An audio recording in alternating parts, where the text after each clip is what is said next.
तो अशोक नमस्ते प्रणाम। मैं आपका अपना ठाकुर प्रखर सिंह और रात के 10 बज चुके और कहानी का जो सिलसिला है बदस्तूर जारी है। आज की कहानी की बात करूं तो आज की कहानी अपने आप में बड़ी हैरान करने वाली कहानी है। आमतौर पे इस कुंभ में हमने इस कुंभ के न जाने कितने रूप देखे।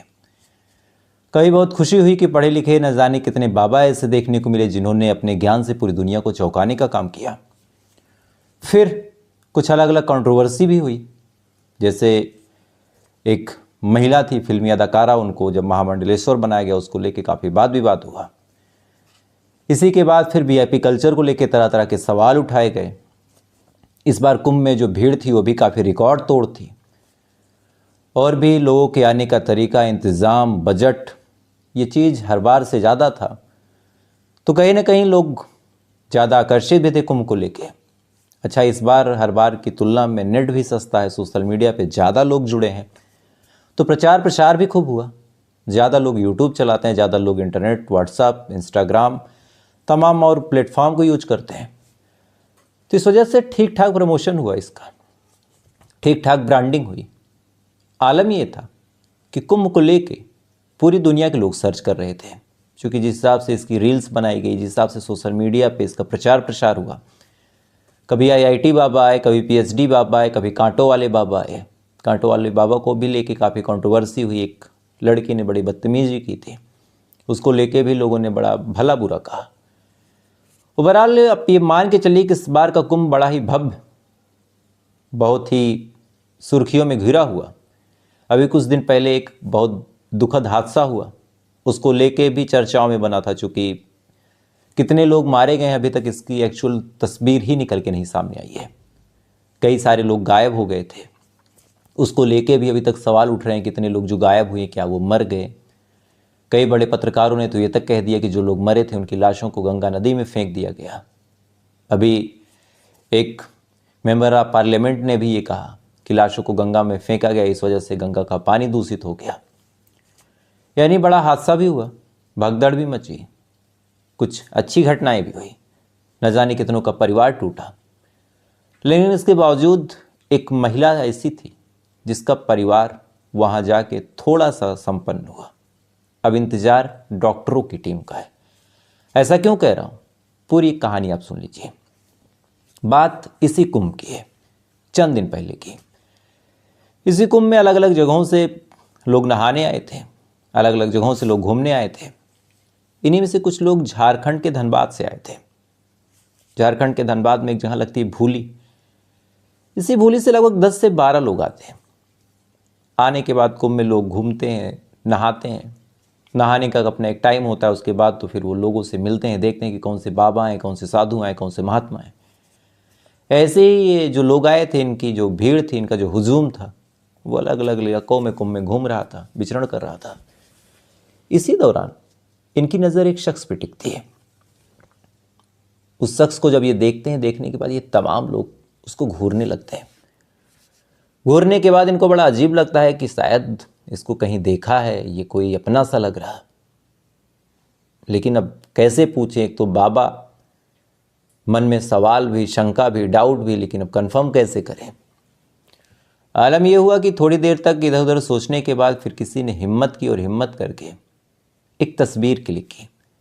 क्योंकि बाबाओं का गुस्सा, बाबाओं का क्रोध भी कुंभ में बड़ा भयानक होता है। तो जब तस्वीर क्लिक की, उसके बाद गांव में उसको अपने भेजा भूली में, और जिसके पास भेजा उससे एक सवाल पूछा कि क्या ये वही हैं जिनको हमने 27 साल पहले खो दिया था। अब जिसने देखा उसने भी हाँ में ही सिर हिलाया। उसने भी फ़ोन किया, कहा यार ये लग तो वही रहे, लेकिन अब कंफर्म कैसे करें। इसके बाद फौरन जिस शख्स का वो मोबाइल था, उसने कहा रुको। उसने अपने किसी और गांव वाले को फ़ोन किया और कहा कि आपको एक तस्वीर भेज रहे हैं, और क्या आप कंफर्म करके बता सकते हैं कि आपके भाई हैं या नहीं। उसके बाद वो तस्वीर गांव में भेजी गई। गांव में जैसी वो तस्वीर भेजी गई, जिस शख्स के मोबाइल पे वो फ़ोटो भेजी गई, बद्री यादव नाम था, वो चीखता हुआ अपने घर के अंदर अपनी भाभी के पास जाता है, और जाने के बाद देहाती में एक लाइन बोलता है कि कमलेश और बिमलेश के जो बाप हैं वो मिल गए। 27 साल बाद वो महिला कमलेश और बिमलेश के फादर यानी उसके पिता के बारे में कुछ इन्फॉर्मेशन पाती है। आंखों से आंसू निकलने लगते हैं। ऐसा लगता है कि जैसे जो बद्री यादव है वो मजाक कर रहा, लेकिन अपने आप को संभालते हुए फ़ौरन ये पूछती है कहाँ। उसके बाद बद्री यादव तस्वीर दिखाता है। भाभी उसकी तस्वीर देखती है जिसका नाम था धनवंतो। धनवंतो जब तस्वीर देखती है, देखने के बाद आंखों में आंसू लिए अपने बच्चों से कहती है कि तुम्हारे पापा मिल गए। उसके बाद ये तमाम लोग व्यवस्था करते हैं, अगली ट्रेन पकड़ते हैं, कुंभ पहुंचते हैं। गांव की एक अलग भीड़, इधर बात सोशल मीडिया पे फैल गई तो मीडिया वाले, तमाम और यूट्यूबर्स, सब लोग इंतज़ार में लग गए कि अब वो महिला आएगी, उसका पति यहाँ अघोरी साधु बन के बैठा है, दोनों की मुलाकात होगी, देखते हैं क्या होता है। न्यूज़ कवरेज चलने लगी, तमाम जगहों पे बुलेटिन दिखाया जाने लगा, लोग लाइव करके बैठे थे। इसी दौरान वो महिला आती है। आने के बाद अब पहले तो अपने पति को जी भर के देखती है, आंखों से आंसू नहीं रुक रहे थे। अपने बच्चों को कहती है कि देखो तुम्हारे पापा हैं। अब धीरे धीरे तमाम लोग उस बाबा के नज़दीक जाते हैं। जाने के बाद उससे कहते हैं कि तुम अपने घर जाओ, तुम्हारी बीबी आई है, तुम्हारे बच्चे आए हैं। लेकिन कमाल की बात यह है कि जो बाबा थे वो कुछ बोलते ही नहीं, कोई रिस्पॉन्स नहीं करते। ये चीज़ देखने के बाद तमाम लोग और घबरा जाते हैं, कहते हैं ये क्या नया ड्रामा है। उसके बाद फिर अब ये कहा जाता है कि बच्चे अगर आगे जाएं और अपने पिता से बात करें तो शायद बात दूसरी हो। उसके बाद कमलेश और बिमलेश आगे जाते हैं, अपने पिता से कहते हैं कि पापा घर चलो, सब लोग बहुत दुखी हैं, बहुत परेशान हैं। इतना कहने के बाद बच्चों की आंखों में आंसू आ जाते हैं, लेकिन वो अघोरी फिर से वैसे ही बैठा है। फिर अब तमाम लोग, मीडिया वाले, अलग अलग लोग पूछने लगते हैं कि भैया तुम्हारे बच्चे आए हैं, तुम्हारी बीबी आ रही है, तुम क्यों नहीं जा रहे हो। इस पे यह आदमी जो कहानी सुना देता है, इसको सुनने के बाद तमाम मीडिया वाले हैरान हो जाते हैं और मामला डीएनए पे अटकता है।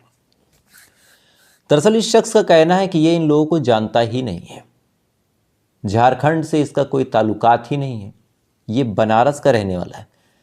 बनारस में इसकी बीबी है, इसके 4 बच्चे हैं, बनारस में ही रह रहा था। और ये तमाम लोग जो कह रहे हैं इसको सुनाई भी नहीं दे रहा है, इसको बस महादेव का नाम सुनाई देता है।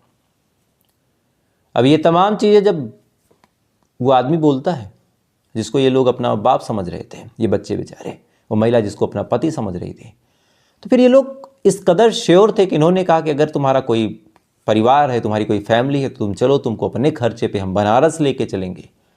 ले चलने के बाद एक बार हमको इत्तला हो, एक बार हम इत्मीनान हो जाए कि तुम्हारा कोई बनारस में रहता है, तुम्हारा कोई परिवार है, तो हम आपसे माफ़ी भी मांग लेंगे। लेकिन एक बार हमारी शंका के लिए, चूँकि 27 साल पहले हमने अपने किसी को खोया है। अब ये तमाम बयान जब परिवार वाले देते हैं तब लोग जानना चाहते हैं कि आखिर 27 साल पहले क्या हुआ था। तो यहीं से कहानी फिर चली जाती है लगभग 28 साल पहले। 28-29 साल पहले झारखंड में एक जगह लगती है धनबाद, काफ़ी मशहूर है, मूवीज़ वगैरह भी बनी है। इसी धनबाद में एक जगह लगती है भूली, और इसी भूली में ए ब्लॉक में एक फैमिली रहा करती थी। फैमिली में गंगा सागर यादव, बद्री यादव और उनके 2 भाई, पिता, ये तमाम लोग ठीक ठाक तरीके से रहा करते थे। जो गंगा सागर यादव था, अपने एक दोस्त राजकुमार के साथ जानवरों का व्यापार करता था, कहीं से गाय खरीदता, कहीं बेच देता, छोटे छोटे बछड़ों को खरीदता, उसको थोड़ा सा बड़ा करके बेच देता, जब दूध देने लायक हो जाती तो अच्छे दाम पे बेचता। यही करके अपना पेट पालता था। अब बात 90 की दशक की है, ठीक ठाक रुतबा था ऐसे परिवार का जिसके पास पशुओं का कारोबार हो, लिहाजा इसके लड़की देखी जाती है। फिर धनवंतों से इसकी शादी फिक्स हो जाती है। शादी होने के बाद धनवंतो अपने पति के साथ अपने घर पे आती है। न कोई लड़ाई, न कोई झगड़ा, आज की तरह कुछ पुराने प्रेम संबंध वाले भी मामले नहीं थे तब। लिहाजा पति पत्नी की ज़िंदगी बहुत अच्छी तरीके से कट रही थी। शादीशुदा ज़िंदगी बढ़िया चल रही थी, शादीशुदा ज़िंदगी आगे भी बढ़ी। गंगा सागर और धनवंतों के बीच एक औलाद ने जन्म लिया, बेटा था, इसलिए उन्होंने उसका नाम कमलेश रखा। कमलेश के साथ साथ फिर दोबारा धनवंतो प्रेग्नेंट हुई। इसी दौरान कमलेश के जो चाचा थे, यानी गंगा सागर के छोटे भाई, उनकी शादी पड़ जाती है। अब शादी पड़ी और शादी पड़ने के बाद तमाम लोग तैयारियों में जुटे हुए। इधर एक दिन गंगा सागर देखता है कि उसकी जो पत्नी धनवंतो है, उसके बदन पे एक कोई बढ़िया साड़ी तक नहीं है। ये चीज़ जब वो देखती है, देखने के बाद पति कायदे से बड़ा शर्मसार होता है। वो कहता है कि अब मेरी पत्नी और मैं इतना बड़ा कारोबारी अपने आप को समझता हूँ, उसके तन पे एक साड़ी तक नहीं है, शादी की तारीख नज़दीक है। फौरन गंगा सागर अपने दोस्त से कहता है, जिसका नाम था राजकुमार, उससे कहता है कि मेरे साथ चलो यार, मुझे अपनी पत्नी के लिए साड़ी लाना है। इतना कह के वो अपनी पत्नी को बता के अपने बेटे का माथा चूम के वहाँ से निकल जाता है। निकलने के बाद अब इधर पति शहर चला गया, पत्नी घर के काम में बिजी हो गई। शाम हुई, शाम होने के बाद अब इधर ये लोग रास्ता देख रहे हैं कि अब आएंगे अब आएंगे। पत्नी खुश भी थी कि मेरी साड़ी आ रही, लेकिन पूरी रात गुजर गई, जो गंगा सागर यादव था वो आया नहीं। अच्छा, इससे पहले भी ऐसा कई बार हुआ कि पशुओं को खरीदने बेचने हो गया और लौट के नहीं आया। इस वजह से परिवार में किसी ने बहुत ज़्यादा डाउट नहीं किया, सबने इसको नॉर्मल लिया कि चलो ठीक है, गया है, आ जाएगा 1-2 दिन में। लेकिन जैसे जैसे वक्त बढ़ता चला गया और ये लौट के आया नहीं, धीरे धीरे परिवार के तमाम सदस्य परेशान होने लगे। किसी ने सलाह दी कि जाओ और FIR करवाओ। तब सोशल मीडिया का ज़माना था नहीं कि व्हाट्सएप ग्रुप में तस्वीरें डाल दो, लिहाजा फिर धीरे धीरे वक्त के साथ साथ पुलिस में FIR हुई। पुलिस वाले भी अपने तरीके से खोजने लगे, लेकिन ना ही तब CCTV कैमरा था, ना व्हाट्सएप ग्रुप था, ना ही DP। तब के ज़माने में ब्लैक एंड वाइट एक आध फोटो मिल जाए तो मिल जाए, नहीं तो वो भी नहीं। मन में तरह तरह के ख्याल आने लगे, कहीं कोई बड़ा हादसा ना हो गया। लेकिन जिस हिसाब से 2 दोस्त गायब थे और उस हिसाब से क्राइम वाइम भी नहीं था, तो ज़्यादा किसी ने फिर इसको गंभीरता से नहीं लिया। सबने यही सोचा कि कहीं चले गए होंगे। पत्नी बेचारी रास्ता देखती रही। 27 साल गुजर गए। इधर जो पेट में बच्चा था वो भी पैदा हो गया, वो भी बड़ा हो गया। इधर जो बड़ा बेटा था वो तो और बड़ा हो गया। दोनों हमेशा पूछते पापा कहाँ हैं, तो माँ कुछ बता नहीं पाती। इसी दौरान कुंभ से 27 साल बाद 2025 में तस्वीर आई। इनको यकीन है कि ये उनके ही घर के हैं, यानी गंगा सागर यादव। इधर वो अघोरी साधु बार बार कह रहा है कि ये गंगा सागर नहीं है, मेरा नाम कुछ और है, मैं कहीं और का हूँ। परिवार जिद पे अड़ा है कि या तो आप अपना घर दिखा दीजिए या फिर आप अपना DNA टेस्ट करवा लीजिए। लेकिन अब यहाँ दिक्कत ये है कि एक आदमी अगर ना करवाना चाहे तो ऐसा कोई क्राइम तो है नहीं कि पुलिस फोर्स करे।